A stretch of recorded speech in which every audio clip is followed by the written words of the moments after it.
ഈ ദൃശ്യം എന്ന സിനിമ നമ്മൾ കണ്ടപ്പോൾ മോഹൻലാലിനോടൊപ്പം നിന്ന് പോരാടിയ ഒരു വില്ലനായിട്ട് ആണ് അദ്ദേഹം വരുന്നത്. അത്രയും വരില്ല.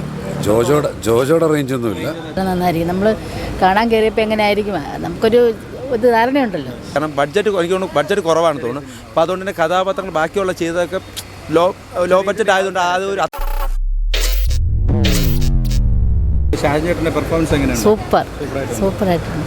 നന്നായിരിക്കുന്നു. എനിക്ക് വളരെ ഇഷ്ടപ്പെട്ടു. ഇൻവെസ്റ്റിഗേഷൻ മോഡ് പടമാണോ അതോ? അതെ, ആണ് നന്നായിരിക്കുന്നു. പറയാതിരിക്കാൻ പറ്റത്തില്ല. നന്നായിരിക്കും. നമ്മൾ കാണാൻ കയറിയപ്പോൾ എങ്ങനെ ആയിരിക്കും നമുക്കൊരു ധാരണയുണ്ടല്ലോ.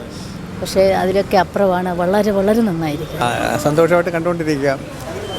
ഷാജോൺ നല്ല നടന്, സ്വഭാവ നടനാണ്. ഏത് റോളും അദ്ദേഹത്തിന് വഴങ്ങും.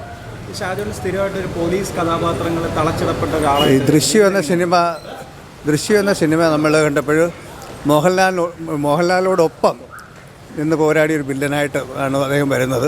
അദ്ദേഹത്തിന് ഏത് കഥാപാത്രം അദ്ദേഹം നന്നായിട്ട് ഭംഗിയായിട്ട് ചെയ്യും. ഗ്ലാമർ നോക്കിയല്ലല്ലോ നമ്മൾ സിനിമ കാണുന്നത്, നടന് നോക്കിയാണ്. സന്തോഷം.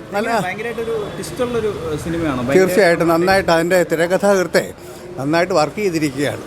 നല്ലൊരു കഥയും അതിൻ്റെ തിരക്കഥയും സുന്ദരമാണ്. അത് ഷാജോന്റെ പെർഫോമൻസ് എങ്ങനെയാണ്?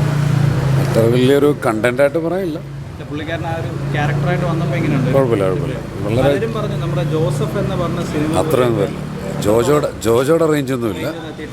എത്താൻ പറ്റത്തില്ല ഷാജോണ് ഗുഡ് ആക്ടറാണല്ലോ. എത്താൻ പറ്റത്തില്ലെന്നല്ല, അത്രയും വലിയൊരു കണ്ടന്റ് ഇല്ല. ഇതൊരു മറ്റേ കുറ്റാന്വേഷണം ടൊവിനോടെ പോലത്തെ ഒരു നല്ലൊരു ത്രില്ലർ. നല്ല പടമായിരുന്നു. ഇഷ്ടപ്പെട്ടു. കുഴപ്പമില്ല. എങ്ങനെയുണ്ട് ഷാജോൺ ചേട്ടൻ്റെ പെർഫോമൻസ്? നല്ല പെർഫോമൻസ്. കഥാപാത്രങ്ങളിലെ പുള്ളി ഇപ്പം വില്ലനായിട്ടായാലും അങ്ങനെ വന്നിട്ടുണ്ട്. അപ്പോൾ ഇത് അതിൽ നിന്ന് എങ്ങനെ ഒരു വ്യത്യസ്തമായിരിക്കും? ഈ ഒരു ആ ക്യാരക്ടർ പിടിച്ച് അയാൾ ആ മീറ്ററിൽ തന്നെ അയാൾ ചെയ്തിട്ടുണ്ട്. പുള്ളി നന്നായിട്ട് നിന്നിട്ടുണ്ട്. പുള്ളിയുടെ പെർഫോമൻസ് കൊണ്ടാണ് നമുക്ക് തിയേറ്ററിൽ ഇരിക്കാൻ പറ്റിയത്. കാരണം ബഡ്ജറ്റ് കുറവാണ് തോന്നുന്നു. അപ്പോൾ അതുകൊണ്ട് തന്നെ കഥാപാത്രങ്ങൾ ബാക്കിയുള്ള ചെയ്തതൊക്കെ ലോ ബഡ്ജറ്റ് ആയതുകൊണ്ട് അതൊരു അത്രയും പെർഫോമൻസ് ഉള്ള ആൾക്കാരല്ല. അതിൻ്റെ ഒരു പോരായ്മയുണ്ട്. കുറച്ചുകൂടി മെച്ചപ്പെട്ട ബഡ്ജറ്റ് ആയിരുന്നു. നല്ലൊരു പടമായിരുന്നു. നല്ല പടം. എങ്ങനെയുണ്ട് ഷാജൻ ചേട്ടൻ്റെ ഒരു പെർഫോമൻസ്? എങ്ങനെയുണ്ട്? സൂപ്പറായിരുന്നു. പുള്ളി ഒരുവിധം പോലീസ് സ്റ്റേഷൻ ഒരുപാട് ചെയ്തിട്ടുണ്ട്. എന്നാൽ ഇത് എങ്ങനെ വ്യത്യസ്തമാകും ഈ ഒരു കഥാപാത്രം? ഒരു വെറൈറ്റി ആയിരുന്നു. കുഴപ്പമൊന്നുമില്ല. ഭയങ്കര സീറ്റ് എഡ്ജ് സിനിമയാണോ? നമുക്ക് ഭയങ്കരമായിട്ട് ഒരു ടെൻഷൻ തരുന്ന? കുഴപ്പമില്ല, നമുക്ക് കണ്ടിരിക്കാൻ പറ്റും. കാസ്റ്റിംഗ് ഒക്കെ കുറച്ചുകൂടെ വലിയ ആൾക്കാർ ഇട്ടുണ്ടെങ്കിൽ കുറച്ചുകൂടെ അതെ എൻ്റെ ഒരു കുറവുണ്ട്. വേറെ കുഴപ്പമൊന്നുമില്ല. നല്ല പടം. ഷാജോന്റെ പെർഫോമൻസ് എങ്ങനെയുണ്ട്?